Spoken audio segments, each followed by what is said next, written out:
Hello welcome back to sandies kitchen. ఈరోజు special ఏంటని wait చేస్తున్నారా? ఈరోజు రెసిపీ వచ్చేసి బీరకాయ పల్లికారం. ఎప్పుడు చేసే బీరకాయ కర్రీ బోర్ కొడుతుందా?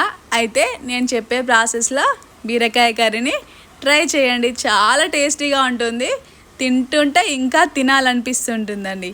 ఫస్ట్ మనం పల్లీలు వేయించుకోవాలి లైట్గా. అవి వేగిన తర్వాత అందులోనే 2 స్పూన్లంతా కొబ్బరి పౌడర్, ఎండు కొబ్బరి పౌడర్ వేసుకొని లైట్ బ్రౌన్ కలర్ వచ్చే వరకు వేయించుకోవాలి. ఇది వేగింది కదా అండి, మిక్సీ బౌల్లో వేసి పక్కన పెట్టుకున్నాను. నెక్స్ట్ అదే ప్యాన్లో ఆయిల్ వేసుకొని 2 పెద్ద సైజ్ అంతా ఆనియన్స్ని కట్ చేసుకున్నాను. పెద్దగా కట్ చేసుకొని ఆయిల్లో వేసుకొని ఒక 4-5 వెల్లుల్లి యాడ్ చేసుకొని లైట్గా ఫ్రై అయిన తర్వాత మనం దీన్ని మిక్సీ బౌల్లో పల్లీలు వేసుకున్నాం కదా అండి, వేయించుకొని అందులోనే ఈ ఆనియన్ని కూడా యాడ్ చేసుకొని మొత్తం యాడ్ చేసుకొని పక్కన పెట్టానండి. నెక్స్ట్ ఇందులోనే తగినంత పసుపు, తగినంత కారము, తగినంత ఉప్పు, తగినంత ధనియా పౌడర్, కొంచెం జీలకర్ర అండి ఫ్లేవర్ కోసం. ఇవన్నీ మసాలాలన్నీ కలిసేలాగా మెత్తగా పేస్ట్ చేసి పక్కన పెట్టుకోవాలి అండి. నెక్స్ట్ బీరకాయ తీసుకున్నానండి నేను. బీరకాయ పైన తొక్కంతా తీసేసుకోవాలి అండి.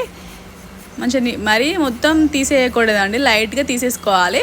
లైట్గా తీసేసుకొని ఎడ్జెస్ ఉంటాయి కదా అండి, చాలా పొడవు ఉందండి బీరకాయ. ఎడ్జెస్ ఉంటుంది కదా అండి, ఆ ఎడ్జెస్ మొత్తం కట్ చేయాలి.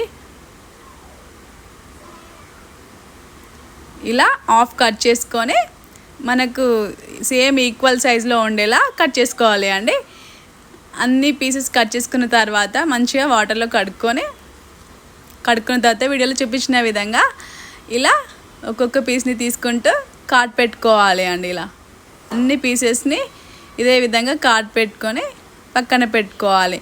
మనం పేస్ట్ చేసుకున్నాం కదా అండి స్మూత్గా, ఆ పేస్ట్ని మనం ఇప్పుడు ఇందులో స్టఫ్ చేసుకోవాలి అండి. చూడండి, నిదానంగా స్టఫ్ చేసుకోవాలి అండి. మరీ గట్టిగా అంటే బీరకాయ అనేది బ్రేక్ అయిపోతుంది, అందుకోసమే కొంచెం నిదానంగా చేసుకోవాలి. ఫుల్గా పెట్టుకోవాలి, ఎంతవరకు పడుతుందో అంతవరకు పేస్ట్ పెట్టుకోవాలి. ఇలా ఒక్కొక్క దాంట్లో నిండుగా పేస్ట్ అనేది మనం స్టఫ్ చేసుకుంటూ పెట్టుకోవాలి. ఇలా అన్నీ పెట్టుకున్న తర్వాత ప్యాన్లో ఆయిల్ పోసుకొని అందులో వేడైన తర్వాత ఆవాలు, జీలకర్ర వేసుకొని మనం స్టఫ్ చేసుకున్న బీరకాయ పీసెస్ని ఒక్కొక్కటిని ఆయిల్లో యాడ్ చేసుకోవాలి అండి. చూడండి ఎంత కలర్ఫుల్గా ఉందో. ఇలా ఒక్కొక్కటి నిదానంగా పెట్టుకున్న తర్వాత ఒక 2 మినిట్స్ తర్వాత మూత పెట్టుకోవాలి. తర్వాత చూడండి, టర్న్ చేసుకుంటే బీరకాయ ఎలా ఫ్రై అయిందో చూసారా. ఇలా ఒక్కొక్కటి నిదానంగా టర్న్ చేసుకోవాలి అండి. అన్నీ టర్న్ చేసుకున్న తర్వాత మళ్ళీ ఒక 2 మినిట్స్ మళ్ళీ మూత పెట్టుకొని ఉంచుకోవాలి అండి. అప్పుడు ఇంకో సైడ్ కూడా మంచిగా రోస్ట్ అవుతుంది. లో ఫ్లేమ్లోనే పెట్టుకోవాలి అండి. లో ఫ్లేమ్లోనే పెడితేనే టేస్టీగా ఉంటుంది, మాడకుండా ఉంటుంది. నెక్స్ట్ 2 మినిట్స్ తర్వాత మిగిలిన పేస్ట్ ఉంది కదా, ఆ పేస్ట్ని ఇందులో యాడ్ చేసుకోవాలి. మొత్తం యాడ్ చేసుకొని ఫస్ట్ మంచిగా లైట్గా ఒక 2 మినిట్స్ ఈ పేస్ట్ కూడా మంచిగా ఆయిల్లో ఫ్రై కానివ్వాలి. చూడండి, ఇలా ఫ్రై అయినాక ఇందులోనే మనం కొంచెం వాటర్ని యాడ్ చేసుకోవాలి అండి. వీడియోలో చూపించిన విధంగా ఇలా వాటర్ని యాడ్ చేసుకొని మళ్ళీ ఒకసారి ఉండలు లేకుండా నీట్గా కలుపుకోవాలి.